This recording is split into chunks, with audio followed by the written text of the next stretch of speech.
Hello, my dear students. I think you are more curious to know more about the structure of atom. That's good. Let us explore day by day. In our previous discussion, we were understanding about de Broglie's equation. After the Bohr's theory, the two discoveries changed the scenario about the structure of atom. Those two discoveries are one by de Broglie, French scientist, another one by Heisenberg, German scientist.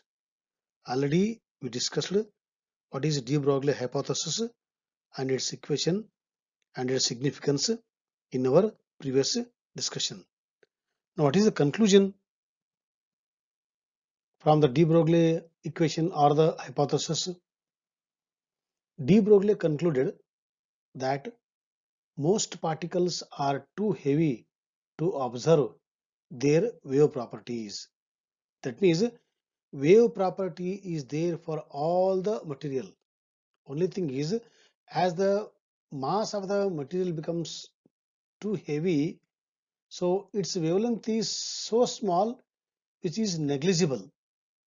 Whether it is a cricket ball, whether it is you or me or a bus or train, every moving particle they have wave character. Only thing is it is very difficult to measure, but it is there that you want to convey.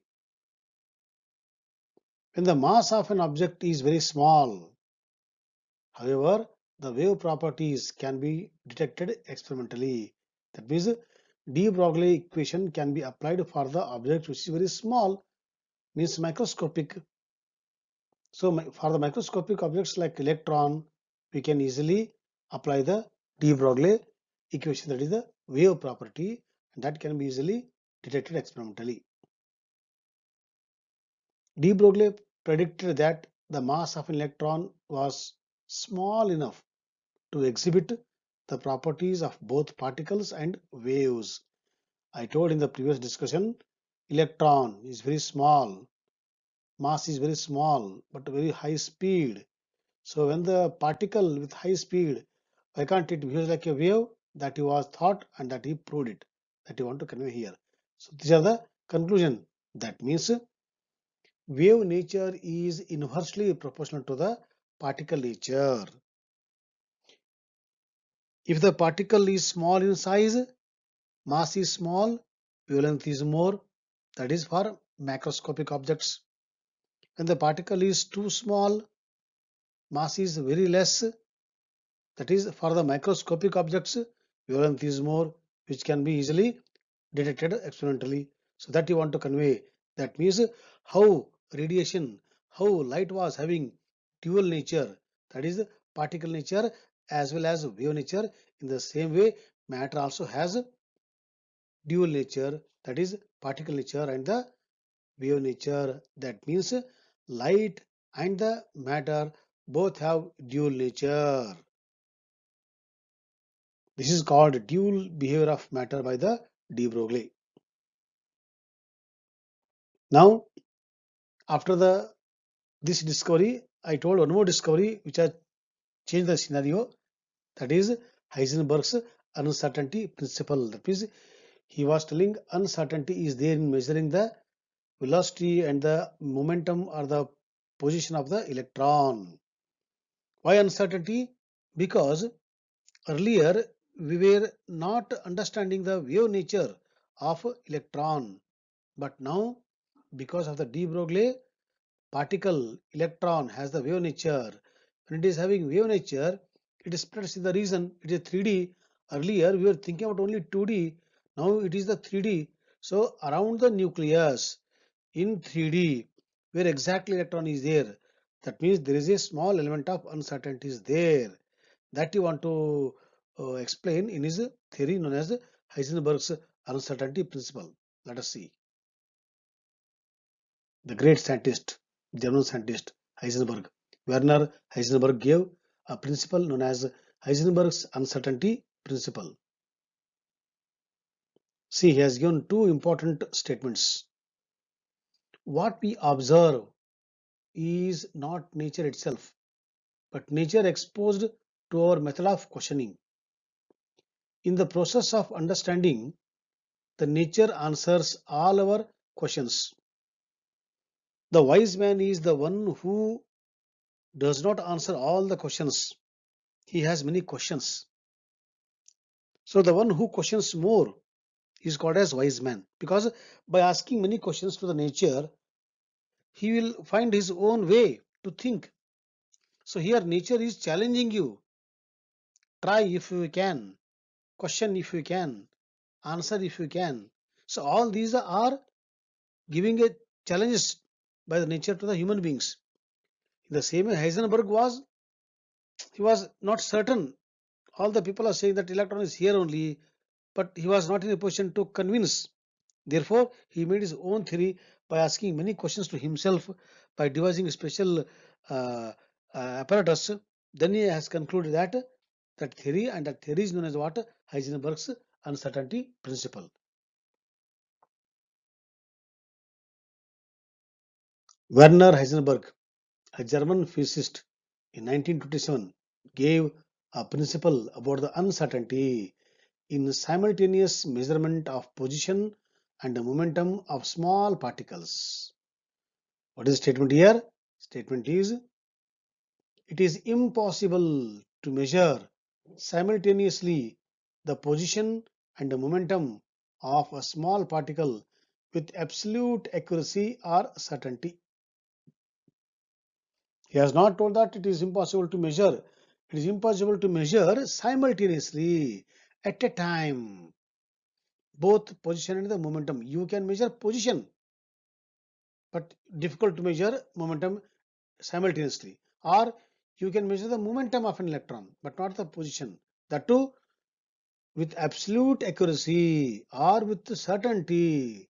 That means when we can't measure with certainty, uncertainty prevails. That's why this statement, this theory is called what? Heisenberg's uncertainty principle. So it is very difficult to measure the position and the momentum of an electron simultaneously. Okay, one can be measured, other becomes uncertain. So he has made a big derivation using the mathematics. Let us not go in detail. We see the final equation given by the Heisenberg. This is called delta x into delta p is greater than or equal to h upon 4 pi. What is delta x? See, delta x is uncertainty of position. For example, when the electron, if you think electron is here, because of your nature, it may be here or here or here. Where exactly electron is, we don't know. Okay, so this is what, from here to here, difference is there, and the difference in the position, that is taken as uncertainty in the position. In the same way, when it is moving at high speed in wave nature, where exactly it is, so that also very difficult to measure. That is called uncertainty in the momentum. So uncertainty in the momentum and uncertainty in the position, the product is there, no, the multiple product answer is more than or equal to h upon 4 pi. That means what? That means the product of uncertainty of position and the momentum at least equal to this much. This much uncertainty is there, guarantee, no doubt. More is accepted, but less than this, no. Either equal to h upon 4 pi or more than h upon 4 pi. That means minimum amount of uncertainty in position and the momentum is h upon 4 pi. What is the value of this h upon 4 pi? It is 5.3 into 10 to the power minus 35 joule second. This much uncertainty is there, will be there always when you multiply uncertainty in position and uncertainty in the momentum of an electron. That is the meaning of this statement. Now, you see, if you take delta x is small, means what? Uncertainty is small. Uncertainty is small means what? Certainty is there. So when you are certain about this, then the time this becomes uncertain. When you are certain about this one, we become uncertain about this one. Okay, so one can be certain, not both. That is the meaning of this statement and the equation. One more is h is constant, 4 is constant, pi is constant. Okay, So when delta x is known, you transfer this side. So this is by constant by something infinity. So uncertainty becomes infinity. So one, if you know one with certainty, other becomes uncertain guarantee, no doubt. So that's the want to convey, and method, it is a big theory is there. So just remember delta x into delta p is greater than or equal to h upon 4 pi. Now we will calculate uncertainty for a mass of 1 mg. How much uncertainty? It is equal to in the order of 10 to the power minus 28 meters square per second. Okay, which is very small. This value is negligible. Whereas if you want to calculate uncertainty of position and the velocity for the electron whose mass is very less, it is 10 to the power minus 4 meters square per second. That means you compare 10 to the power of minus 4 and 10 to the power of minus 28. So this is very, very small compared to this one. So this can be measured experimentally, but not this one, which is negligible. That means de Broglie plus Heisenberg. These two principles are applicable only for microscopic objects, not for the macroscopic.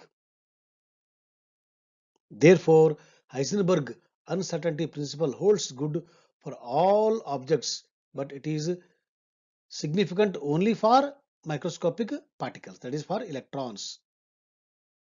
Now, after knowing de Broglie equation and the Heisenberg's equation, now we'll come to know where exactly you have failed in understanding the electron around the nucleus. That means how Bohr failed. Okay, let us see. In Bohr model, an electron is regarded as a charged particle. It was taken as a particle. Okay, but now wave character of the electron is not considered in Bohr model. So this is the failure of the Bohr. Further, an orbit is a clearly defined path, and this path can completely be defined only if both the position and the velocity of the electron are known exactly at the same time. When you know the position and the velocity, then we can tell electron is here only. That means we were sure about that. So that means what is an orbit? Orbit is a definite path. So this is told only when if you know the position and the velocity. Otherwise, it is very difficult. So, but we don't know. Only one may be known. That's why, because of this, these two out of two, one is known, one is uncertainty is there. So we can't tell exactly where it is there. Therefore, this is the failure of the Bohr's model. When we can't say about a mosquito in the room where it exactly, then how can you tell about the electron in the structure of atom? This is not possible according to Heisenberg uncertainty principle. This one, okay. Bohr model of the hydrogen atom therefore not only ignores dual behavior of matter but also contradicts Heisenberg uncertainty principle. So this is against the principle, therefore he failed here. But what exactly made in the structure of atom? So we will see in our next class the final model of an atom, which is known as the quantum mechanical model. Okay, thank you my dear students.